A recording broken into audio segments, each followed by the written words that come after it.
Itohan Olomo reporting for Lover Plus News.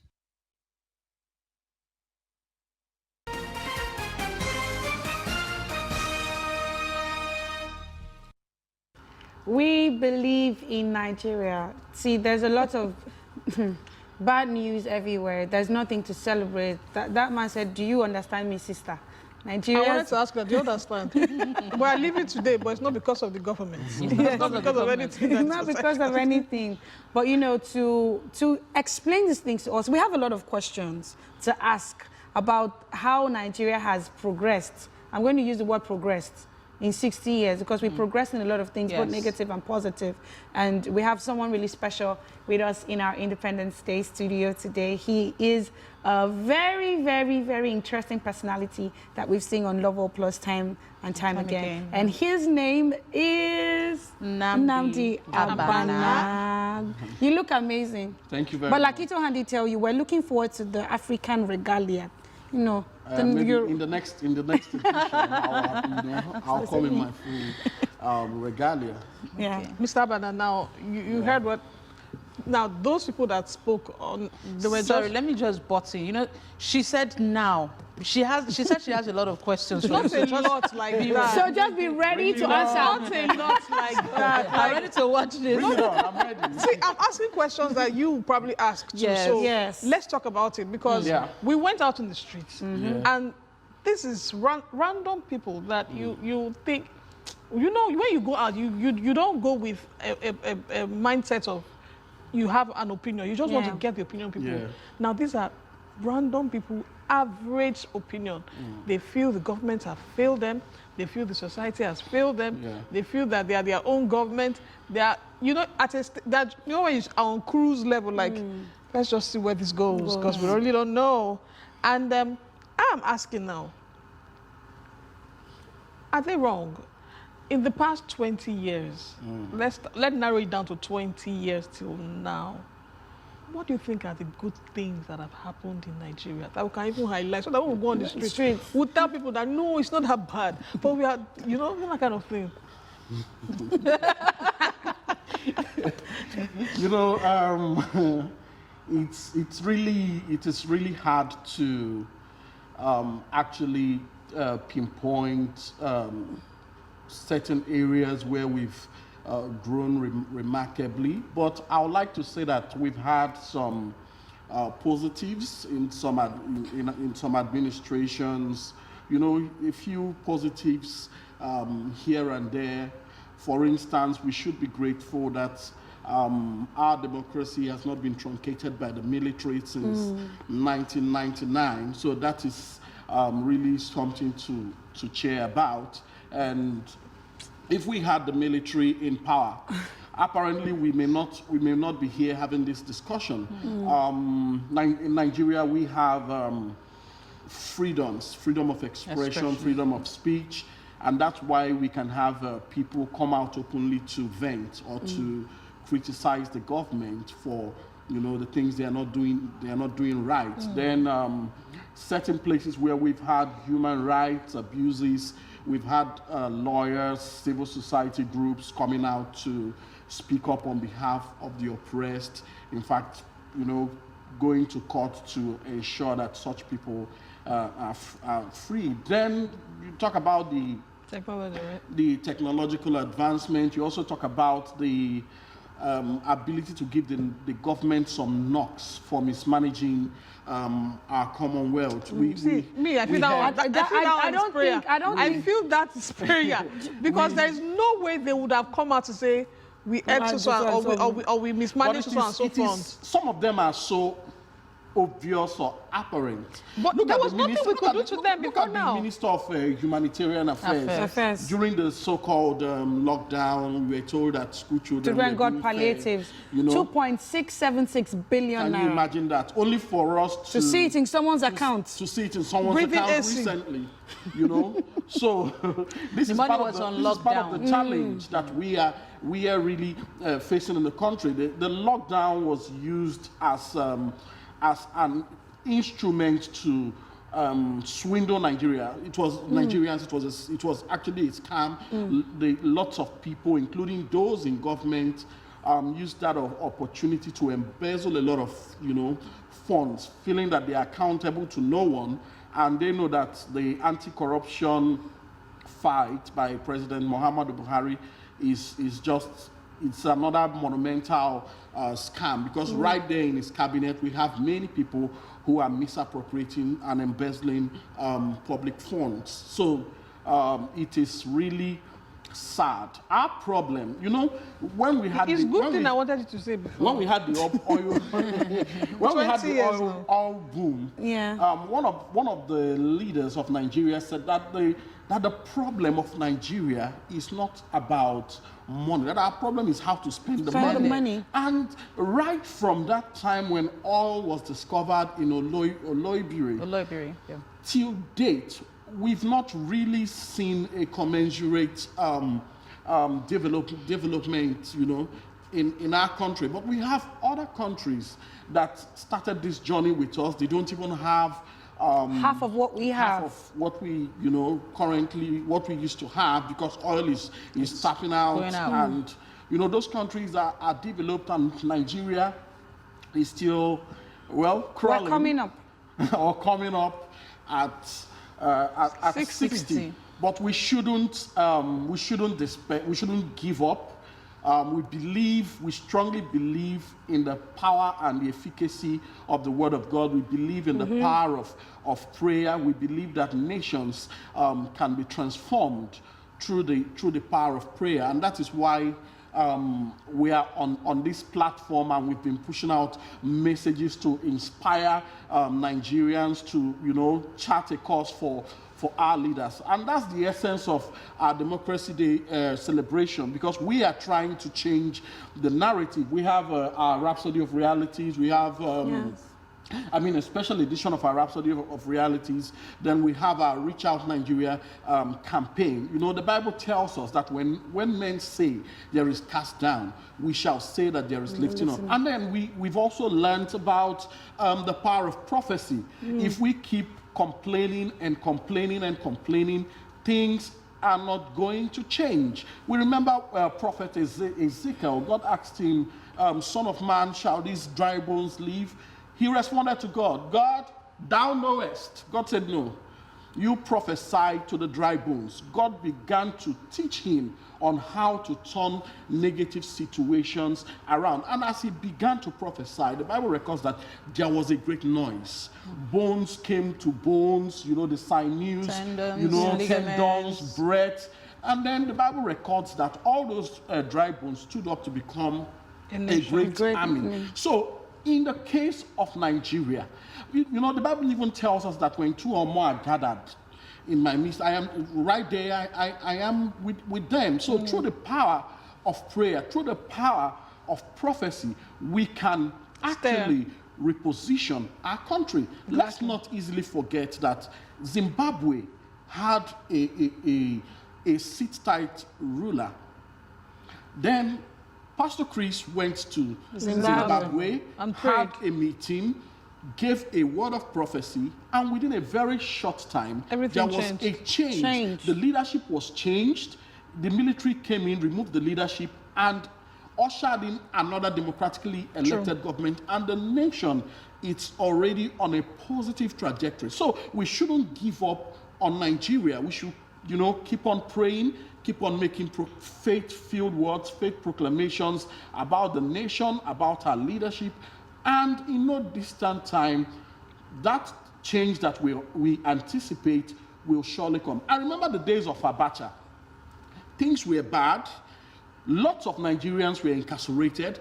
People were killed. We remember Sergeant Roger, the agents of Abacha, who killed many and destroyed a lot of lives. I remember the church at the time began to pray.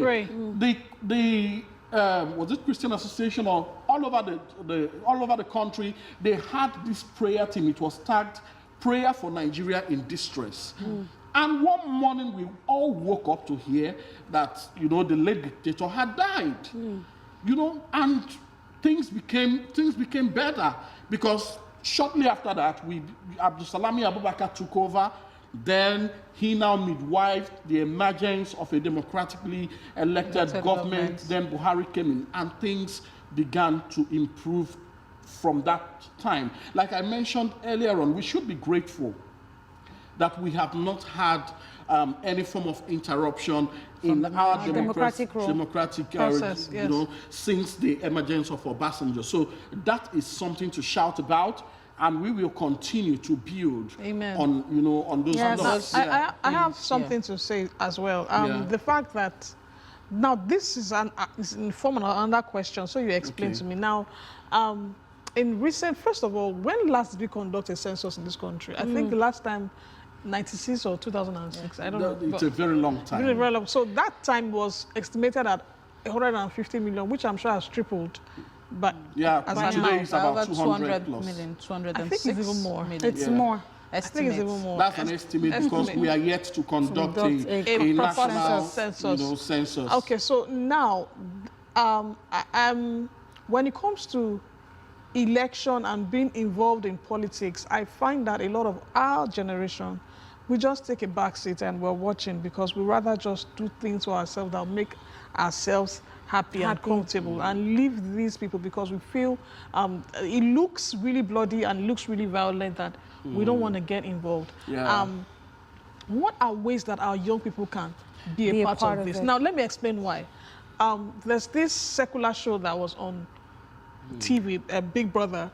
They recorded a number of 900 million votes for their winner and stuff like that. And I thought about it several times, like, if 900 million people vote for their president in Nigeria, like, if 900 people actually million people voted and said, we want this person or we want that person, either in their state or in their government or in the Senate, we would see a different kind of leadership. One of the challenges. Now, the thing is, how do we make these 900 million people be interested in politics and the government? Very true. Okay, that's, I like the analogy you made using the just concluded BBN. Big Brother, even though I'm not a fan. Yes, none of us here are fans. But I'm not a they are fan facts. Yes, they are facts. They are not in any way promoting the righteous cause. At all. Now we have a teeming population of Nigerian youths who are fans to the so-called reality TV show. And most of them, they spend, because actually those SMSs and, you know, their style of voting, they even have to spend from their pocket. They spend their energy, even some of them stay awake at night to, you know, to watch the program, to watch the program. Then coming to our democracy, our political participation, I would say that the upcoming generation are parochial. You know, in political culture, you have those that we classify as, you know, to belong to parochial political culture. They are not interested. They don't care. They don't even want to have an opinion. Some of them believe, oh, politics is dirty, is for the dirty politicians. We don't want to be involved. And that is the reason why most of them don't even have their voters' cards. Because if you don't have your voters' card, you cannot participate in any election. Some of them that even tried to go and register didn't return to collect back, you know, their cards, and that is because the process is even difficult. That is a big problem. I'll give you an instance. Let's use the just concluded election in Edo State as an instance. Those that actually registered and, you know, and wanted to participate in the process. They had a godfather in the state, in the person of Adams Oshomole, and the people were bent on effecting a change. They don't want their governor to become a puppet that will be, you know, influenced by the godfather. And what happened? Most of them trooped out in mass to cast their vote because they wanted to ensure that the state continues on the trajectory of progress.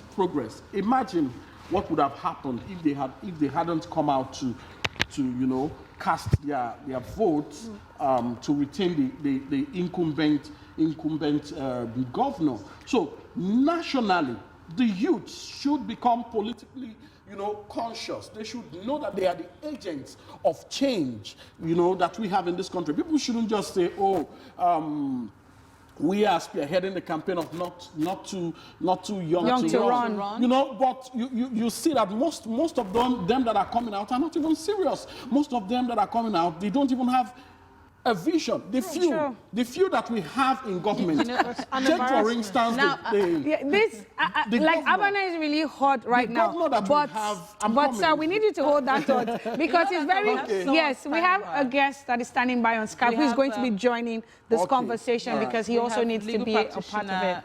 And also human rights activist as well. And I know you're already getting into that field. Ogenefo Otemo is on standby, joining us via video call at the moment. Thank you for having me. Thank you so much. Good morning. Good morning. Happy Independence Day. Happy Independence to you too. Happy Independence. You look Nigeria. Unfortunately, I don't have my food.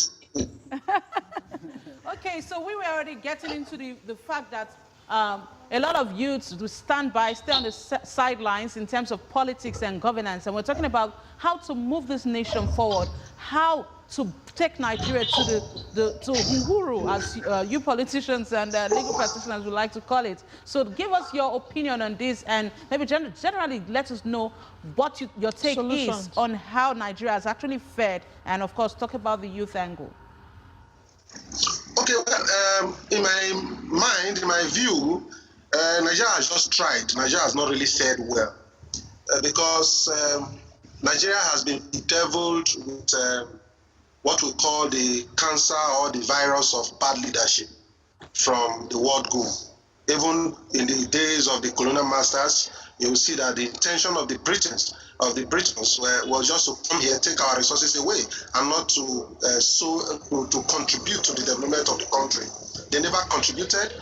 The problems you find today, which are foundational problems, were really caused by our colonial masters, the Britons. They were very wicked to the Nigerian nation, to the Nigerian people. Nigeria is not a nation. Nigeria is a combination of nations. We have several nations in Nigeria. And where you find any nation where you find people like this, where you find a combination of other nationalities coming together to be one, there are always issues that must be properly resolved amongst them. But in our case, those issues were not resolved. Those issues there were problems created for us by the Britons because they forced us to come together. So if you follow the history of Nigeria from the days of amalgamation, you find that even the North today that is insisting that Nigeria cannot that we cannot separate, they weren't in support of the amalgamation. The West was not in support of the amalgamation. In fact, the people who were in support of the amalgamation were people from the East, particularly Zik, who was ahead of others at that time. So this problem has been there. Now we have, because of the resources we have in Nigeria, particularly in the South, being the minority, the North now wants Nigeria to continue to remain one, which is fantastic. Even me, I want Nigeria to remain one because if we are living together as a nation, it is better for us. However, can we continue to cohabit? I call it cohabitation. Can we continue to cohabit together under the circumstances we find ourselves? Okay, in my view, to button a bit, we've been having, like you said, from the beginning, from when we gained independence, from the colonial era, we've been talking about these same issues. Now, how do we now move away from this issue? Because sometimes we talk about the fact that the constitution that we're using now was handed over to us by the military. Sometimes we talk about the fact that it was a forced marriage, the amalgamation, like you just mentioned again. But how do we now move beyond all these issues and as the combination of states, how do we now come back and form one nation, one united nation? Well, yes, we will remain one united nation. We will certainly remain one united nation. We will not separate, we will not break away. However, all these will be brought to the table and our brother there was saying, the youth in Nigeria has also not helped matters. We are so apolitical. we feel it does not concern us. You know, so we stay aloof. The energy, like you said, that we are put into the Big Brother, that our people, our youths are put into the Big Brother show all these years. If we put that energy into the national discourse, into the discussion, into the issues that really affect us, that put food on our table, because governors put food in our table. Whether you let us, you think you're not in government, you're not in politics. The decisions, the policies of every government affect you. Today we find herdsmen ravaging the whole of the nation. It's because of government policies. Youth need to wake up from their sleep and slumber and start to hold governance or government leaders accountable for their actions. We need to start joining groups. We need to start joining lending our voices to make sure the country stays together and also move forward by correcting all the ills. And what are the ills? One of the issues that will help us is what is, like Professor Jiga wrote in his one of his write-up that he did just recently before the independence celebration. He talked about discussing the evolution of power, and that is key. Yes, when you for us from the south, for me, I'm from Delta State. Now it is easy to say, okay, what about the 30% derivation, all the money sent to Delta State? What has Delta State used the money for? I agree with you. Those monies have been embezzled by government. Now, what have we done to hold our state government, we the youths in Delta now? What have we done to hold the government in Delta State accountable? The energy we put in to vote in Delta State for Big Brother or AFA last year, and all the ones that contested Dora and the rest of this year, Dora and Neo this year.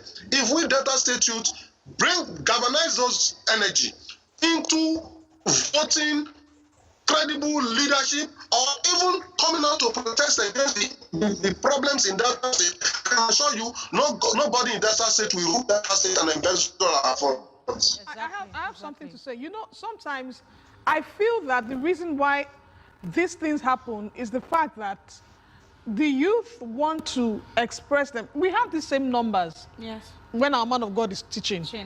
You understand? We have large millions of people watching Pastor Chris. They want to know what he has to say. Do you understand? But I feel that these young people and these are our youth, we want to express ourselves in a place where we feel we can be listened to and our votes will count.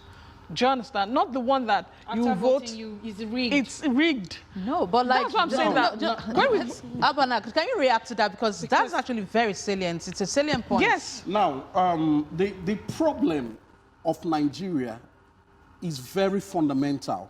And that is where I want to speak to this issue, because the youth participation is also part of this. Nigeria as a nation needs to be restructured.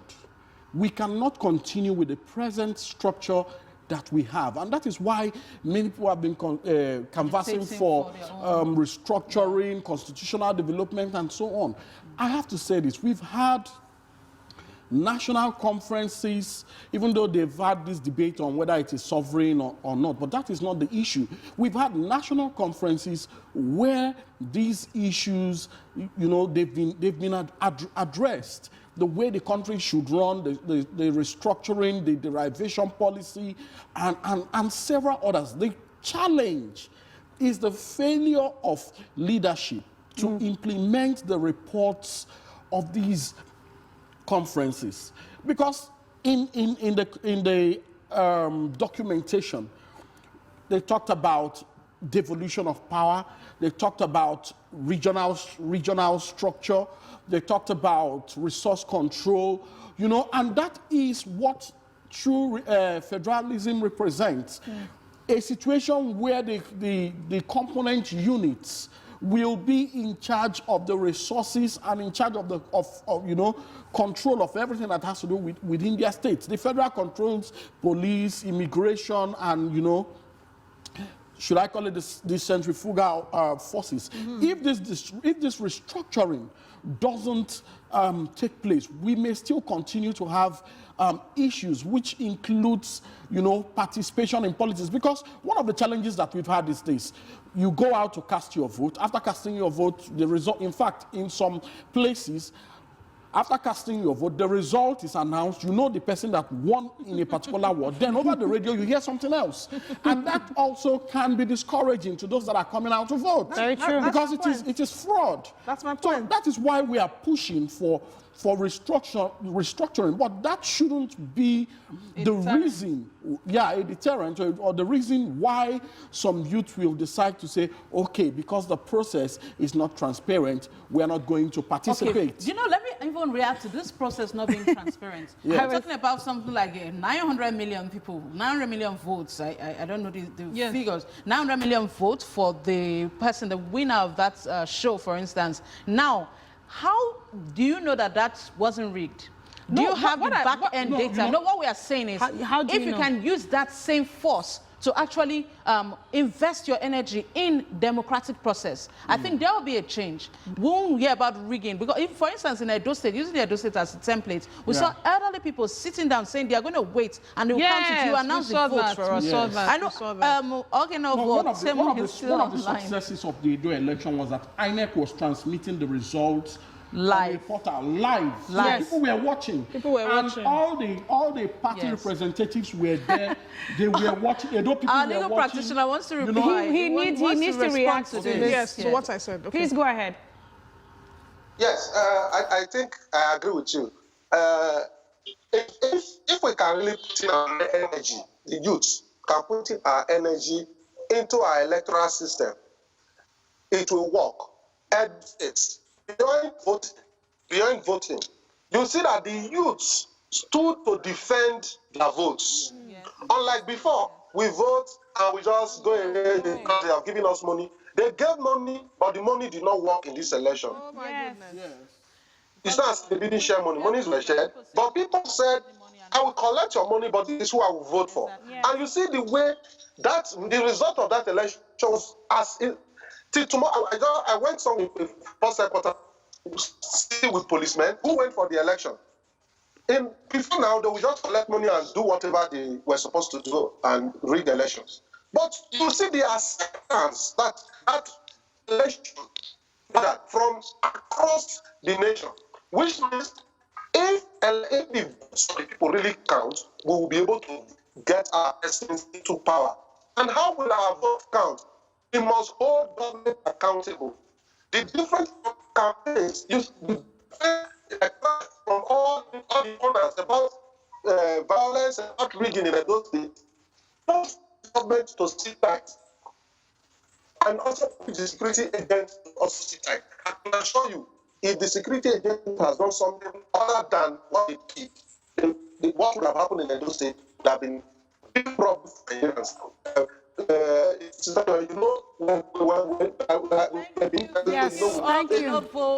We have to let you go. We are wrapping up, and we're also having issues connecting with you now. But thank you so much for your contributions. We really appreciate you taking out time to be on the show with us this morning.